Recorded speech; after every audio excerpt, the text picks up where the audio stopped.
Et après aussi, tu vas la rencontrer. Moi, je m'appelle Papa Samuel.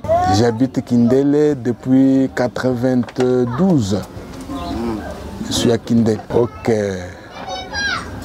L'érosion Kindele est maintenant connue de partout parce que même à la télé, il y a eu un député qu'on appelle Sang Mukonzi, avec un autre député encore, dont j'oublie le nom, qui s'était porté garant pour parler au nom du peuple ou de la population. Mais il n'y a que des promesses. C'est la dernière promesse qu'on avait après les élections. On a cru que ça pouvait marcher, mais au finish, on n'a rien vu. Il n'y avait que des promesses. On viendra, plus tard on nous dira non, les Chinois qui étaient en train d'aménager à un moment, vous avez vu comment on a arrangé avec des moellons et caillasses. Il a fallu qu'on mette les bitumes, hein, qu'on asphalte, comme on dit. Mais plus tard, on nous dira non, écoutez, les 100 jours du président, c'est le dossier de Caméré. Alors, on ne sait à quel sens se vouer. Jusque-là, on attend encore les mannes qui tomberont du ciel un jour. Oui, je risque de donner une fausse date. Il y a de cela plus de 5 ans, je crois, il y a entre 5 et 3 ans, que l'érosion progresse seulement. Avant, c'est pour vous montrer pourquoi nous étions distraits pour compter les années. On entrait pour accéder, comme il y a une mission là-bas à Kimwenza. Il y avait beaucoup d'activités, surtout pour les enfants qui devraient étudier à Kimwenza, quelques écoles privées, des catholiques qui nous attiraient de ce côté-là. Et voire même, il y avait le tronçon rond-point Kimwenza. Alors, au fur et à mesure que l'érosion progressait, on nous promettait, bientôt on viendra. À un moment, l'érosion est devenue inaccessible. Pour le moment, vous ne pouvez pas passer facilement. C'est ce qui a créé depuis 2 ans une coupure totale de l'accès par l'érosion. Oui, les conséquences sont... La première conséquence, on avait une tuyauterie que l'on avait aménagée il n'y avait pas longtemps parce que on avait capté de l'eau de ce côté. À un moment donné, ici à Kindele, il y avait de l'eau 24 heures sur 24. Alors la première grande conséquence, c'est la route est coupée. La deuxième, comme conséquence, c'est la coupure d'eau. Si vous circulez dans les rues de Kindele, ici, vous trouverez toujours le système de forage. Même sur mon avenue ici, Fèche. Si vous vous mettez seulement ici, vous verrez qu'il y a des gens en train d'épuiser de l'eau dans le fond fin de la terre. On ne sait pas si cette eau-là est-ce que cette eau-là est potable. Peut-être vous, les journalistes, vous pouvez peut-être faire des commentaires. Moi, je ne sais pas si cette eau-là est propre ou à des microbes. L'urbanisation est toujours fonction de cette route-là qui était endommagée. À un moment, il y avait les petits marchés le long de la grande route. Et juste quand il y a eu la coupure, cette coupure-là a cassé l'eau, a cassé l'électricité. Si vous vous mettez ici, vous verrez que la haute tension ou la moyenne tension qui distribue le courant ici, qui était sur la grande route. Et la moyenne tension et les marchés on les avait déplacés pour les mettre sur les petites rues, enfin les petites routes de l'intérieur, et c'est ce qui a comprimé le marché. Le marché est maintenant le long d'une avenue. Il n'y a pas un endroit pour observer un petit marché comme vous connaissez des petits marchés. Hein? Ici, on n'a pas un marché dans ce sens-là. C'est moi qui vous remercie de votre temps et de l'opportunité que vous m'avez offerte. Je ne sais pas. Moi, je m'appelle Dadi. Comme on a Dadi, nous sommes à venir au Révolution. Ah, tout ça dans le quartier Kendele. Quartier Kendele, dans l'avenue Révolution. Tout ça dans le quartier Kendele, dans l'avenue Révolution. Où ils ont un Mbakin. Tout ça, pour moi, c'est Makasi. Tout ça, pour moi, Maï. Nous allons à Bissoyo. Les bosses de boule sont à Makaya. La 2006. Papa dit que à l'époque, quand on a gouverné, il y a eu Sungabiso. Il y a eu un matin, c'est député. Il y a eu Sungabiso, il y a eu premier de boule.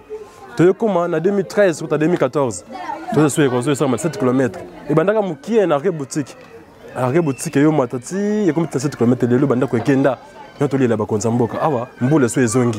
Tout ça là comment? C'est que tout ça là kabisoni surtout comment? En tout cas, Konzamboka, amika kotinda batu, ba konda biso libolo wana, isunga biso. Mili mweze bele koto. Tout souffrir na makabele mais aux en plus important za nzela wana. Alors nzela ki mwenza en tout cas soke bongi, et ko sauver biso na makabele o tout ça nango. Tout ça ba difficulté belé. Mais aux plus important ko sala za non. Nzela ki mwenza parce que le pote que tout le monde a passe pour que tama 50 tout le monde a passe. Tu es obligé de retourner boyo comme un point pour côté ba y passe. Tout le monde passe comme il faut. Yo to sengi ba Konzamboka ba meka kusonga biso mukie ba songa biso ba de biso ba biso misu ninga tsa biso na 2007 ba to supika na neo to sali pour na libo na biso wana pour na 2007 ngo libo la kama kai salama ka ba ya ko sala grâce à mata sana ndeki mbuta nde ba ko songa biso le to ba j'entends ko ngobila de pas koti no to moni tout mo ko te place wana yo sala dernièrement to marchaki to koma kiti na Bel Air alors toaki menace na police ba bengana ke biso na ba coup de balle. Donc le net de toi bitoza na mawana mutema. Donc les liba konzipina ba ko la biso mawa. Ba songa bitoza batu. Ba songa biso pena. En tout cas, na ko le makaya ngwana. Merci bien. Nous sommes dans la commune à Mongafula. Toza awa na Kindele quartier Kimbondo.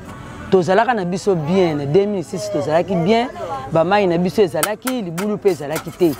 Neti ngande na zana sambela na catholique tozalaki na libulu ezalaki te. Olingi kokota koto olingi kuna na po kote même to ko mona 2006 mbule ko beta makasi.